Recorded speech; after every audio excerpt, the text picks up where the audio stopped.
आज के इस लेक्चर में हम बात करेंगे धात्री लॉ के बारे में।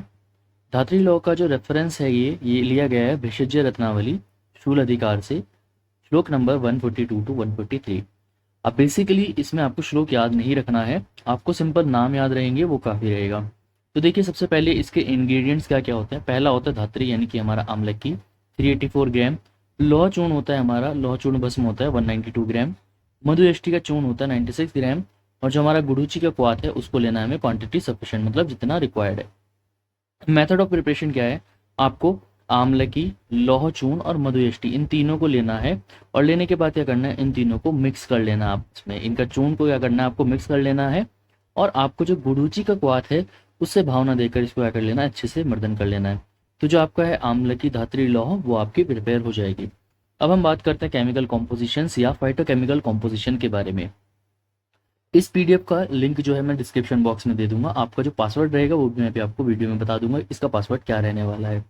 तो यहाँ पे एक फाइटोकेमिकल कॉम्पोजिशंस की बात करते हैं। तो धात्री लॉ में जैसे आपको पता है आमलकी भी है, मधु एष्टी और गुड़ूची भी है। तो गुड़ूची के इनके साथ साथ जो फाइटोकेमिकल कॉम्पोजिशन आमलकी, मधु एष्टी और गुड़ूची में पाया जाता है, साथ में क्या पाया जाता है, यहाँ पे आयरन भी प्रेजेंट होता है।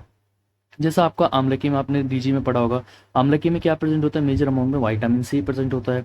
ठीक है, मधु एष्टी में क्या होता है, ग्लाइसरीन होता है। गुड़ूची में क्या होता है, टीनोस्पोरिडीन होता है। ठीक है, तो ये सब पाए जाते हैं। साथ में क्या क्या प्रेजेंट होता है, यहाँ पे आयरन भी प्रेजेंट होता है। अब हम बात करते हैं इसके चिकित्सकीय गुण यानी कि थेरेपेटिकल प्रॉपर्टीज के बारे में। तो क्या करता है, शूल को हरने वाला होता है, पांडु को हरने वाला होता है, अम्लपित्त को हरने वाला होता है, अग्नि को प्रदीपन करता है, और नेत्र शोष को हरने वाला होता है। स्वेलिंग वगैरह जो होती है इसमें, तो उसको हरने वाला होता है। मात्रा की बात की जाए तो हाफ से लेके 1 ग्राम आप इसका यूज कर सकते हो। और इसके अनुपान की बात की जाए किसके साथ सेवन करना है, घृत या शहद के साथ आप इसको सेवन कर सकते हो। पथ्य की बात करते हैं कि क्या चीज पथ्य होगी, क्या अपथ्य होगा। तो रोग अनुसार जो पथ्य है उसके अकॉर्डिंग आप क्या करोगे, पथ्य का निर्धारण करोगे। मतलब जो चीजें रोग में कही गई हैं पथ्य, तो वो आप लोगे। जो अपथ्य कही गई हैं तो आप उनका सेवन नहीं करोगे। सेवन काल की अगर हम बात करते हैं तो भोजन पूर्व, भोजन के मध्य और भोजन के अंत, यानी कि TDS आप इसे दे सकते हो 3 टाइम्स अ डे।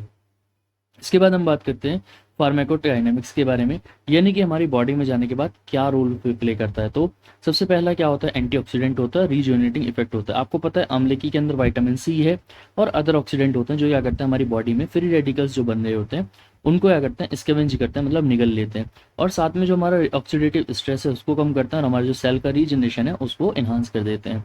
इसके बाद हम बात करते हैं इसमें, तो हिमेटोपोएटिक इफेक्ट शो करता है। जो आपका लौह भस्म है, आपको पता है हिमेटोपोएटिक का मतलब क्या होता है, formation of blood, formation of blood.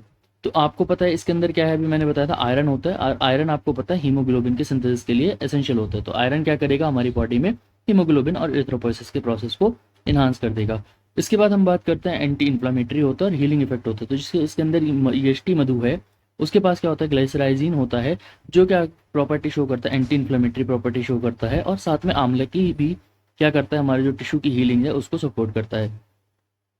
Digestive health की बात करते हैं तो आमलकी, यदि मष्टु, यष्टि मधु जो इसके अंदर प्रेजेंट है, ये क्या करता है, हमारे डाइजेस्टिव फायर को एनहांस करते हैं, और हमारे न्यूट्रिटिव एब्जॉर्प्शन वगैरह को बढ़ाते हैं। और साथ में क्या करता है, हमारे गैस्ट्रोइंटेस्टाइनल की ट्रैक्ट की एक्टिविटी को एनहांस करते हैं। अब इसके बाद अगर बात की जाए तो लीवर प्रोटेक्शन और डिटॉक्सिफिकेशन में भी इसका इंपॉर्टेंट रोल मिलता है। जो आमलकी क्वाथ है वो क्या करता है, हमारे लीवर के फंक्शन को एनहांस करता है, हमारे लीवर को डिटॉक्सिफाई करता है, और हमारे जो मेटाबॉलिक प्रोसेस है उसको भी सपोर्ट कर रहा होता है।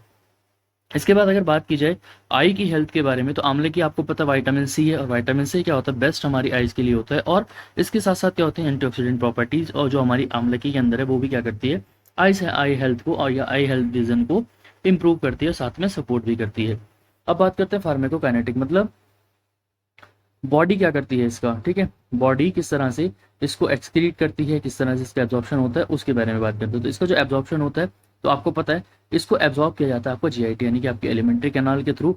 और द प्रेजेंस ऑफ हनी और घी क्या करते हैं, जो इन्हांस कर देते हैं इसके एब्जॉर्प्शन को। ठीक है, तो इसके अंदर जो विटामिन और मिनरल्स वगैरह हैं, तो जब आप इसको हनी और घी के साथ लेते हो तो क्या करता है, आपकी एब्जॉर्प्शन को इन्हांस कर देता है। डिस्ट्रीब्यूशन की बात करते हैं, जैसे ही हमारे एक्टिव कंपाउंड की फॉर्म में पहुंचता है तो इसको ब्लड स्ट्रीम के थ्रू वेरियस टिश्यूज में या ऑर्गन्स में जहाँ पे इसका थेरेपेटिकल इफेक्ट चाहिए होता है वहाँ पे डिस्ट्रीब्यूट कर दिया जाता है।